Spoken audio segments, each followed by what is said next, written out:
आपने मुझे बोलने का अवसर दिया। अध्यक्ष जी, मैं कई बार अपने आप से ये सवाल पूछता हूं कि हमने स्वतंत्रता की लड़ाई क्यों लड़ी?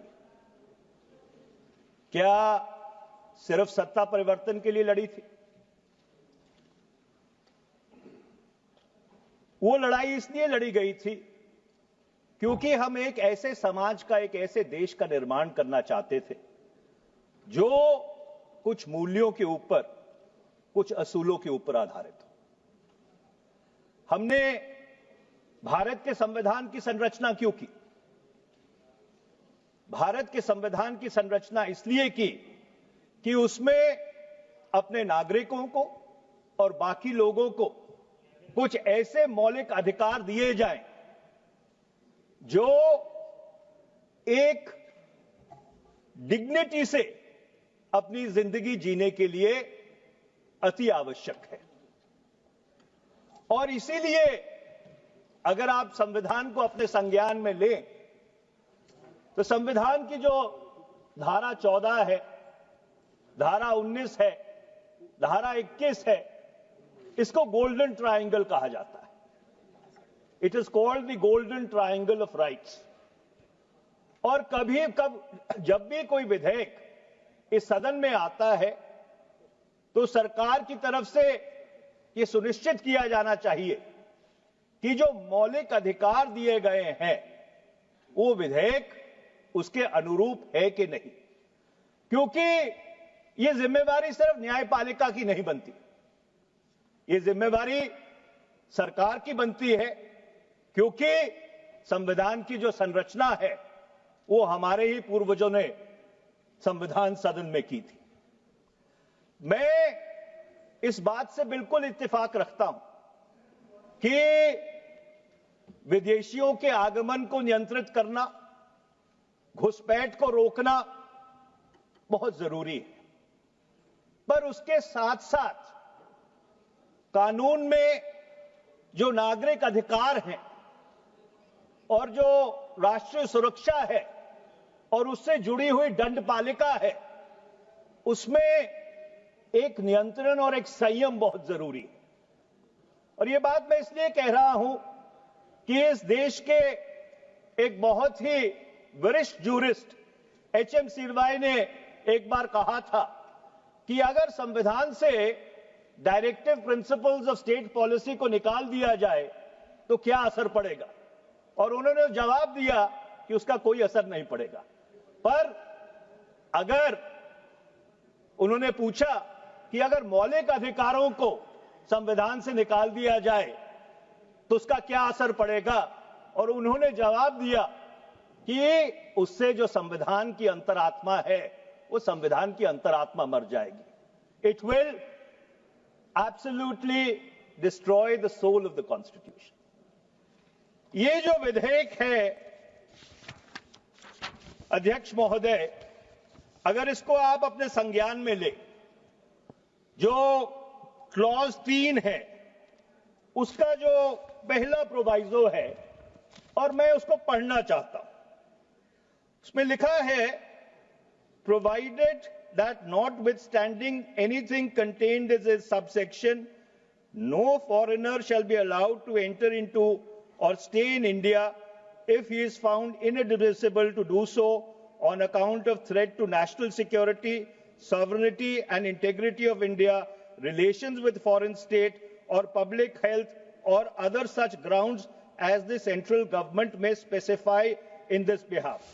जहां तक राष्ट्रीय सुरक्षा का सवाल है, जहां तक भारत की प्रभुसत्ता का सवाल है, उससे कोई आपत्ति नहीं है। पर ये जो एक ऑमनिबस पावर सरकार को दी जा रही है और जिस तरह का लचीलापन इस विधेयक में शामिल किया जा रहा है, इससे इस विधेयक के या इस कानून के दुरुपयोग होने की जो पॉसिबिलिटी है, जो क्षमता है, वो एक बहुत ही बड़े तरीके से इससे निकल के आती है।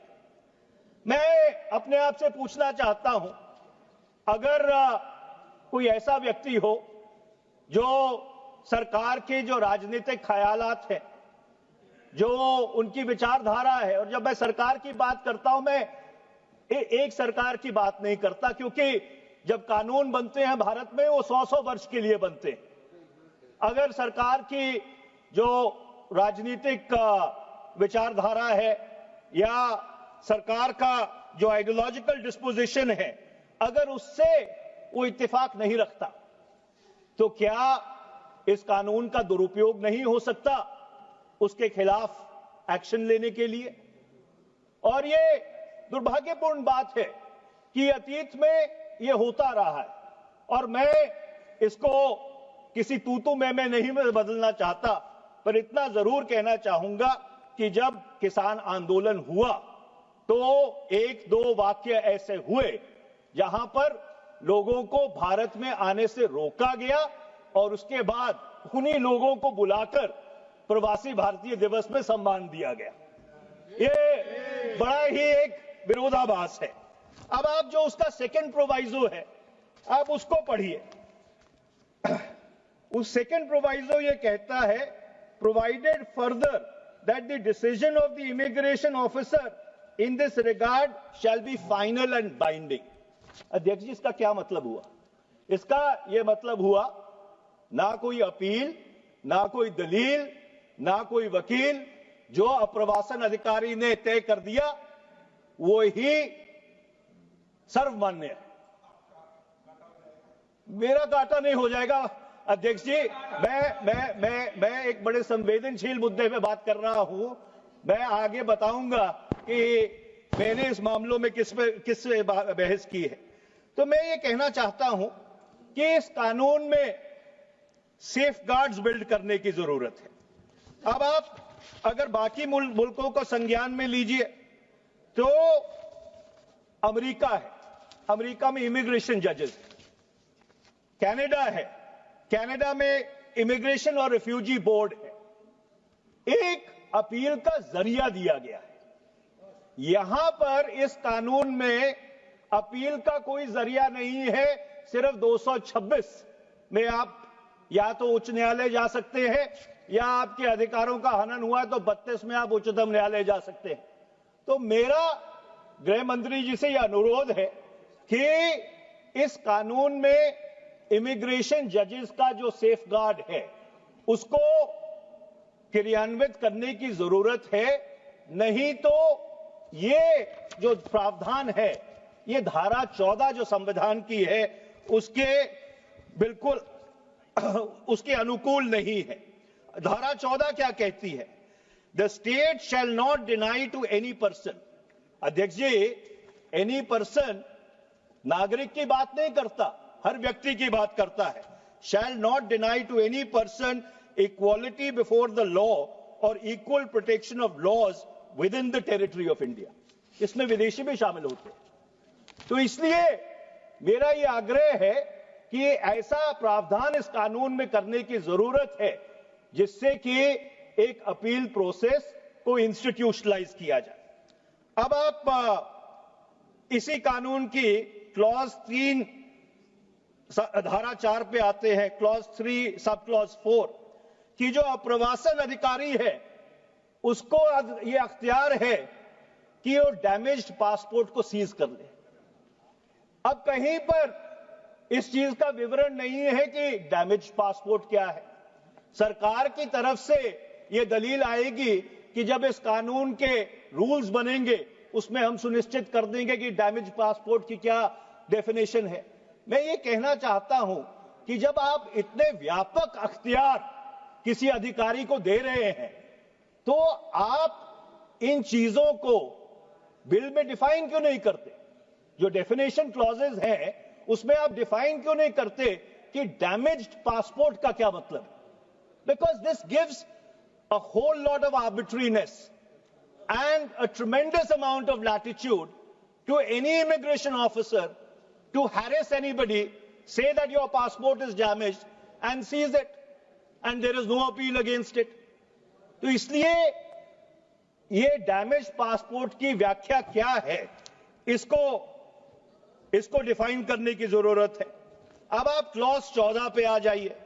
क्लॉज 14 के तहत सरकार को ये अख्तियार दिए जा रहे हैं कि किसी भी विदेशी को किसी भी जगह से जाने से वो रोक सके। मतलब किसी भी अगर कोई रेस्टोरेंट या होटल है, उस रेस्टोरेंट या होटल के मालिक को ये आदेश दे सकती है कि आप विदेशियों को अपने होटल और रेस्टोरेंट में घुसने नहीं देंगे। या उससे भी जो अति चिंता वाली बात है कि आप एक क्लास ऑफ फॉरेनर्स को नहीं घुसने देंगे, कि एक ऐसा वर्ग है विदेशियों का जिनको आप वहां पे घुसने नहीं देंगे। तो ये जो प्रावधान है, ये आर्टिकल 19(1)(g) जो भारत के संविधान का है, जो मुझे ये अख्तियार देता है that I can carry on, कहीं पे भी भारत में मैं अपना व्यवसाय कर सकता हूं, ये उसके विरुद्ध है और धारा 14 के भी विरुद्ध है। इससे आगे आप आ जाइए। अब धारा जो 16 है संविधान की, ये कहती है कि अगर किसी व्यक्ति के ऊपर यह आरोप लगा दिया जाए कि वो विदेशी है, तो सरकार को साबित नहीं करना कि वो विदेशी है, आरोप लगाने वाले को साबित नहीं करना वो विदेशी है, उसको साबित करना पड़ेगा कि वो विदेशी नहीं है। तो फौजदारी कानून में जो जूरिस्प्रूडेंस का फंडामेंटल प्रिंसिपल है that you are innocent until proven guilty, ये बिल्कुल पूरी तरह से उसको अपने सर के ऊपर खड़ा करता है। और खासकर जो गरीब लोग हैं, जिनके पास शायद पूरे कागजात नहीं होते, उन लोगों को अगर ये प्रमाणित करना पड़े क्योंकि कोई व्यक्ति आरोप लगा दे कि वो भारत के नागरिक नहीं है, तो एक जो उनका बर्डन ऑफ प्रूफ है वो बहुत बढ़ जाता है। और मैं ये कहना चाह रहा हूं कि हम कोई इमिग्रेशन नियंत्रण के खिलाफ नहीं है, हम घुसपैठियों को रोकने के खिलाफ नहीं है, पर संतुलन, विधेयक में जो एक संतुलन होना चाहिए, वो संतुलन इस विधेयक में नहीं दिख रहा। अब आप एक क्लॉज 21 को ले लीजिए। क्लॉज 21 ये कहता है कि अगर आप एक विदेशी हैं या तथाकथित विदेशी हैं तो आपको 2 से 7 साल तक की सजा होगी, इसमें कोई आपत्ति नहीं है। पर अगर आप इस धारा 21 को धारा 16 के साथ पढ़िए तो ये अति संवेदनशील हो जाती है, क्योंकि आप किसी के ऊपर भी आरोप लगा सकते हैं, उसको कहेंगे कि इसको प्रमाणित कीजिए। अगर कोई व्यक्ति उस चीज को प्रमाणित नहीं कर सकता और वो भारत का नागरिक है, तो ये तो बहुत बड़ा मिसकैरेज ऑफ जस्टिस हो जाएगा। तो इसलिए इसमें सेफगार्ड्स बिल्ड करने की जरूरत है। अब आप क्लॉज 26 पे आ जाइए। अब ये कह रहे हैं कि अगर किसी के ऊपर शक है तो एक हेड कांस्टेबल भी जाकर शक के आधार पर उसको गिरफ्तार कर सकता है। और फिर जो सीआरपीसी, जिसको गृह मंत्री जी ने संशोधित किया था, उसकी जो धारा है वो क्रियान्वित होगी। अब मैं अपने आप से पूछना चाहता हूं, क्या ये अख्तियार एक हेड कांस्टेबल को दिए जाने चाहिए? ये अख्तियार एटलीस्ट एक इंस्पेक्टर लेवल के अफसर को दिए जाने चाहिए, जिससे इसका जो क्रियान्वयन है वो एक जिम्मेवारी से हो।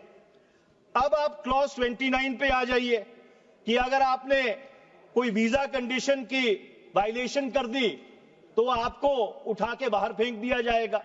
और अध्यक्ष जी, मैं बताना चाहता हूं, ये उच्चतम न्यायालय के जो कानून है उसके विरुद्ध है। Hasan Ali Rehani versus union of India 2006 का केस है, उसमें मैं खुद ही पेश हुआ था। उसमें सर्बनंदा सोनोवाल का जो केस है, उससे सुप्रीम कोर्ट ने गाइडलाइंस उठाकर कि किस तरह से किसी व्यक्ति को डिपोर्ट किया जाना चाहिए, उसका क्या ड्यू प्रोसेस होना चाहिए, उसका विवरण दिया है। और ये जो धारा है, ये International Covenant of Civil and Political Rights, उसकी धारा 13 के विरुद्ध है। जो आपके प्रिंसिपल ऑफ रिफाउलमेंट है, नॉन रिफाउलमेंट, उसके विरुद्ध है। और आखिर में यह कहना चाहूंगा कि ये जो क्लॉज 33 है, इसका भी सिलेक्टिव एप्लीकेशन है कि आप ये कहते हैं कि ये कानून कुछ विदेशियों पर तो लागू होगा, पर अगर सरकार चाहेगी तो कुछ विदेशियों पर लागू नहीं होगा। ये किस तरह की एक आर्बिट्री अनब्राइडल्ड पावर सरकार अपने आप को दे रही है कि एक कानून है, अगर वो कानून बनाया गया है, ये संसद पारित करेगी तो सबके ऊपर लागू होना चाहिए। ये ऐसे कौन से एक्सेप्शंस और कार्व आउट्स हैं कि एक किस्म के विदेशियों पे लागू होगा और अगर सरकार नहीं चाहेगी तो दूसरे किस्म के विदेशियों पे लागू नहीं होगा। गौरव गोगोई जी मेरे को उंगली दिखा रहे थे कि 2 मिनट मेरे रह गए हैं, नहीं तो मैं इस विधेयक में इस तरह के और काफी जो खामियां हैं उसको सदन के समक्ष रख सकता हूं। मेरा गृह मंत्री जी से अनुरोध है, और जैसे मैंने पहले कहा, ना कोई विदेशियों को नियंत्रित करने के खिलाफ है, ना अप्रवस्थान या घुसपैठियों को रोका जाए उसके खिलाफ है, पर संतुलन जरूरी है। तो इसलिए इस कानून को एक संयुक्त संसदीय समिति में भेज देना चाहिए, जिससे कि इसका क्लॉज बाय क्लॉज ठीक तरह से निरीक्षण हो जाए और जब ये सदन में वापस आए एक ऐसा सुदृढ़ कानून जो इस संतुलन को बनाए, वो कानून ये सदन पारित करे। आपका बहुत बहुत धन्यवाद अध्यक्ष जी, आपने बहुत। मनीष जी, मैंने नहीं रोका है, आपके नेता ने रोका है।